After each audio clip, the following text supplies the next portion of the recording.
கடின உழைப்பு, அனுபவம், தொட்டுக்கொள்ள சின்னதா அதிர்ஷ்டம். அதனால தொட்டுக்கொள்ள சின்னதா அதிர்ஷ்டம்னு சொன்னேன்னா கொஞ்சம் சின்னதா அதிர்ஷ்டம் இருக்கணும். ஏன்னா இந்த மூணு, கடின உழைப்பு, அனுபவம், கொஞ்சம் அதிர்ஷ்டம், இருந்த மூணும் இருந்துச்சுன்னா நம்ம துணிச்சலா இருக்கணும். ஆக்சுவலா நம்ம ரெண்டு டாபிக் எடுத்துக்கோம் இன்னைக்கு. துணிச்சல் ஏன் வருது, அதே மாதிரி பயம் ஏன் வருது. துணிச்சல், அதாவது அந்த மூணு விஷயம் சொன்னேன்ல ஃபர்ஸ்ட் ஸ்டார்டிங்ல, கடின உழைப்பு, அனுபவம், தொட்டுக்கொள்ள சின்னதா அதிர்ஷ்டம். இந்த மூணும் இருந்தா நம்ம கண்டிப்பா துணிச்சலோட இறங்கி செய்வோம்.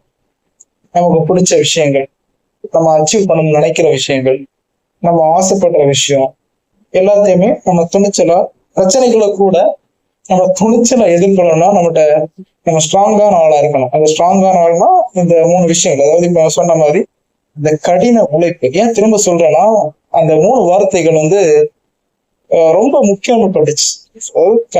கடின உழைப்பும் சரி, அனுபவம் சரி, சின்னதா தொட்டுக்குள்ள அதிர்ஷ்டமும், இந்த மூணு விஷயத்துக்குமே ஈடு இணை எதுவும் கிடையாது. இந்த மூணு இருந்த துணிச்சல் தானா வரும். ரெண்டாவது பயம். பயம் பயம் எடுத்தா இழந்து விடுவோம் என்ற பயத்தை விட இழப்பு, நிஜமா நடக்கக்கூடிய அந்த இழப்பு ரெண்டுமே வேறு வேறு. நம்மளோட பிரச்சனை என்னன்னா, நம்ம எப்ப தடையா பயமா இருப்போம்னா, அந்த இழந்து விடும் என்ற பயமும் அந்த இழப்பும் வேறு வேறு இருக்குல்ல. ஆனா நமக்கு தடையா இருக்கிறது பாத்தீங்கன்னா அந்த இழப்பு அல்ல, இழந்து விடுவோம் என்ற அந்த பயம்தான். பிராங்க்லின் ரூஸ்வெல்ட், இந்த நேம் நிறைய பேர் நிறைய பேர் கேள்விப்பட்டிருப்போம், நிறைய பேர் தெரிஞ்சிருப்போம், நிறைய பேர் கேள்விப்பட்டிருப்போம் அந்த நேம். அது பிராங்க்லின் ரூஸ்வெல்ட். அவர் ஆக்சுவலா ஃபர்ஸ்ட் டைம் அமெரிக்காவோட அதிபரா பதவியேற்ற போது பயத்தை தவிர வேறு எதற்கும் நாம் பயப்பட வேண்டியதில்லை.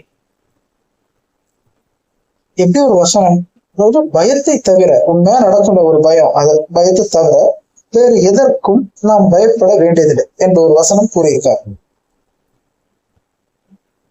நிறைய நிறைய நிறைய பெரிய ஆட்களும் இந்த விஷயத்தை, அதாவது பயத்தை பத்தியும் துணிச்சலை பத்தியும் நிறைய பேசியிருக்காங்க. நம் வாழ்க்கை துணிந்து பாருங்கள், கண்மூடித்தனமாகவோ முட்டாள்தனமாகவோ அல்ல, திட்டமிட்ட முறையில் இப்போது உள்ளவற்றை விட அதிகமாக துணியுங்கள். ஒரே ஒரு வெற்றியை சுவைப்பதை காட்டிலும் 7 வெற்றிகளையும் 3 தோல்விகளையும் சுவைப்பது நல்லது என்பதை நினைவில் வைத்திருப்பது முக்கியம். எப்படிப்பட்ட ஒரு வார்த்தை பாருங்க. அதாவது எல்லாரும் நம்ம என்ன சொல்லுவோம், ஒரு வெற்றியாவது பெறலாம்.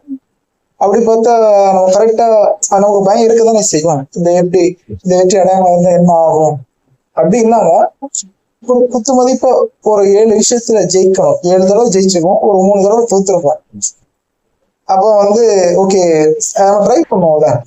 ஓகே, ஒரு வாட்டி ஜெயிச்சிருக்கோம், அடுத்த வாட்டி தோத்துருக்கோம், அடுத்த வாட்டி ஜெயிக்கிறோம், மறுபடியும் தோக்குறோம், அடுத்து ஜெயிக்கிறோம், அடுத்து தொடர்ந்து ஒரு 3 தடவை ஜெயிக்கிறோம், 3 to 4 தடவை.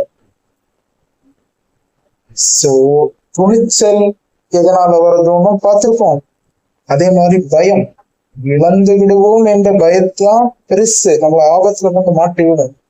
இழப்பு பெருசா இருக்காது. நம்ம நிறைய விஷயங்கள், அந்த அனுபவம் நமக்கு நிறைய கத்துக் கொடுத்துருக்கோம்.